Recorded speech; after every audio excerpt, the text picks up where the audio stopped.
दोस्तों कुछ दिनों पहले ये कहा गया कि मुजफ्फरपुर, गया, दरभंगा, भागलपुर इन जैसे शहरों के अंदर भी मेट्रो ट्रेन्स को बनाया जाएगा। जब ये न्यूज बाहर आई तो कई लोग ये रोना धोना शुरू कर चुके थे कि हमारे देश के अंदर इतने छोटे शहरों में क्यों मेट्रो हम बना रहे हैं। इनफैक्ट बार बार मुझे मेरे आस पिटी सेक्शन के अंदर कई लोग पूछते ही रहते हैं कि क्या छोटे शहरों के अंदर हम मेट्रो नियो बना सकते हैं, ट्रैम्स बना सकते हैं, इस शहर में मेट्रो क्यों बन रही है। जनरली यहाँ पे जो इस शहर की बात हो रही है टीयर 2 सिटीज है, कोयम्बतूर, भुवनेश्वर, इनफैक्ट जयपुर तक के शहरों का नाम ले लिया जाता है। और इन सवालों का जवाब देना ज्यादा मुश्किल नहीं है, लेकिन फिर भी देश में एक कंसिडर चीज की जाने वाली आज ऐसी है कि बहुत ज्यादा बड़े शहर होते हैं, बस उनको मेट्रो की जरूरत है। लेकिन आपके सामने मैं कुछ डेटा सामने रखना चाहता हूँ। यहाँ पर अगर हम देखें तो चाइना में तकरीबन 9478.22 किलोमीटर्स की मेट्रो नेटवर्क है। इस ग्राफ की सबसे करेंटली इंडिया तो चौथे नंबर पर है, लेकिन अभी हम करेंटली 950 किलोमीटर्स के साथ में तीसरे नंबर पर आते हैं। और जितनी अंडर कंस्ट्रक्शन लाइंस है वो अगर हम कंप्लीट कर ले तो हम सेकंड नंबर पे आ जाएंगे चाइना के पीछे। लेकिन यहाँ पे क्लियरली दिख रहा है कि चाइना की लीड बहुत ही ज्यादा है इन टर्म्स ऑफ मेट्रो या मास रैपिड ट्रांजिट कनेक्टिविटी। और ये एक बहुत स्ट्रॉन्ग चीज दर्शाता है इंडिया की नीड्स टीयर 2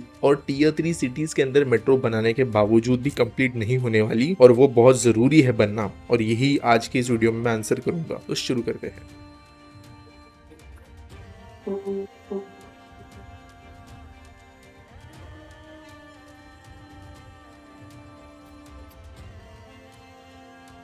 दोस्तों मेट्रो या कोई भी मास रैपिड ट्रांजिट सिस्टम हमारे देश के अंदर आज अभी भी एक टेक्नोलॉजिकली एडवांस या बहुत ज्यादा बढ़िया चीज के तौर पे देखा जाता है। लेकिन लंदन, न्यूयॉर्क जैसे शहरों में ये 100 साल से ज्यादा से चल रहे हैं। भारत बहुत ही ज्यादा लेट है। अभी ये जरूरी इसलिए भी है समझना कि ये उस जमाने में इन शहरों में बनाए गए जब इनकी पॉपुलेशन बहुत ही ज्यादा कम थी। और ये समझना इसलिए ज्यादा जरूरी है क्योंकि आज भी कई शहर ऐसे हैं यूएस के अंदर, यूरोप के अंदर, जिनकी पॉपुलेशन हमारे टीयर 2 सिटीज जितनी भी नहीं है। ग्लासगो हो गया, एडिनबर्ग हो गया, या कई दूसरे शहर। लंदन, न्यूयॉर्क को फिर भी थोड़ा बहुत हम कंसिडरेशन दे सकते हैं। उनकी शहर पॉपुलेशन अभी भी हमारे बराबर आ जाती है कुछ कुछ शहरों में, लेकिन वो भी टीयर 1 से कम्पीट नहीं कर पाते दिल्ली, मुंबई, बेंगलुरु जैसे शहरों से। और अगर सोच के देखे तो ये जो कंट्रीज है इन्होंने भी अपने काफी छोटे छोटे शहरों में मेट्रो बना दी है कंपैरेटिवली। एक बात हमारे देश के अंदर एक जो टीयर 2 या टीयर 3 सिटी के नाम से हम बोलते हैं, वो टीयर 3 सिटी कई सारे और देश के अंदर, इनफैक्ट मैक्सिमम और देशों के अंदर किसी टीयर 1 सिटी का पॉपुलेशन मेंटेन करती है। और कई केसेस में उससे भी ज्यादा 1 लाख पॉपुलेशन वाली सिटी को मेगा सिटी कई लोग कंसिडर कर लेते हैं कई देशों के अंदर। जबकि हमारे यहाँ पर हर तालुका के अंदर एक आध ऐसी सिटी जो है इजीली नजर आ जाती है। और इसीलिए भारत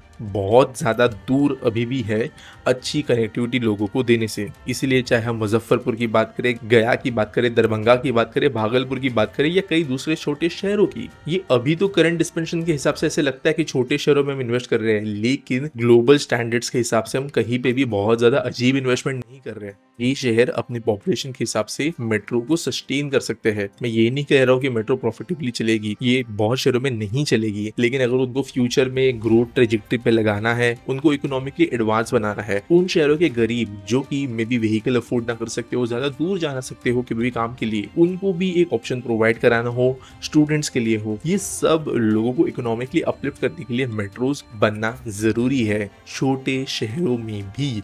और ट्रैम का ऑप्शन डालना, मेट्रो नियो का ऑप्शन डालना, ये कोई हाइपर लोकल सॉल्यूशन हो सकता है कि किसी शहर के बहुत छोटे हिस्से के अंदर में भी हम बना दें उनको, लेकिन किसी भी दूसरे भारतीय इवन टीयर 3 सिटी के लिए ट्रैम जो है वो छोटा अच्छा ऑप्शन बनके नहीं निकलेगा। जो हम स्कैंडिनेवियन कंट्रीज का ट्रैम देख के जो है यहाँ पे रोना धोना करते हैं, साइकिलिंग टैक्स देखकर रोना धोना करते हैं, कई चीजें उसमें से भारत में अप्लाई नहीं हो सकती। वहाँ की पॉपुलेशन डेंसिटी हमारे यहाँ के किसी गाँव के मोहल्ले से भी कम होती है, और इसलिए वो चीजें एक्सपेक्ट करना कि यहाँ पे भी रिप्लिकेट हो जाएगी वो असंभव है। तो फ्यूचर ट्रेजेक्टरी क्या होनी चाहिए? अब पैसा देश के अंदर बढ़ रहा है, मेट्रोस में इन्वेस्टमेंट हो सकती है, तो ऑब्वियसली जैसे मैंने कहा टीयर 3 तक मेट्रो बना दो, कोई दिक्कत नहीं है। हो सकता है लोग धीरे धीरे ही इसकी यूज के आदी हो और इसका इस्तेमाल करना धीरे धीरे शुरू करें। लेकिन ये एक बहुत बेकार बात हम करेंगे कि हम किसी भी ग्रोइंग शहर के अंदर ट्रैम बना दे, क्योंकि फिर 8-10 साल बाद में वो बिल्कुल भी सफाइस नहीं होगी और कोई नए सिस्टम की जरूरत पड़ेगी। यहाँ पर नासिक शहर हो गया, कई बार तिरुपति का भी नाम लिया गया है और कई बार प्रयागराज जैसे शहरों का भी, जहाँ पर मेट्रो नियो या बेसिकली ट्राम जैसे कॉन्सेप्ट्स के लिए प्रपोजल्स गए हैं, लेकिन सरकार ने उनको कभी अप्रूव नहीं किया प्रॉपर्ली। और जो भी शहर में से कुछ ऐसे शहर थे जिनके लिए बाद में प्रॉपर मेट्रो भी अप्रूव हुई, ये इसीलिए था क्योंकि शहर के अंदर की नीड्स कैसे बढ़ेगी फ्यूचर में वो हम समझ सकते हैं। चंडीगढ़ इसका एक प्रॉपर एग्जाम्पल है और इसलिए ये कहना गलत है कि देश के अंदर ट्रैम्स वगैरह जो है वो बनने चाहिए छोटे शहरों में।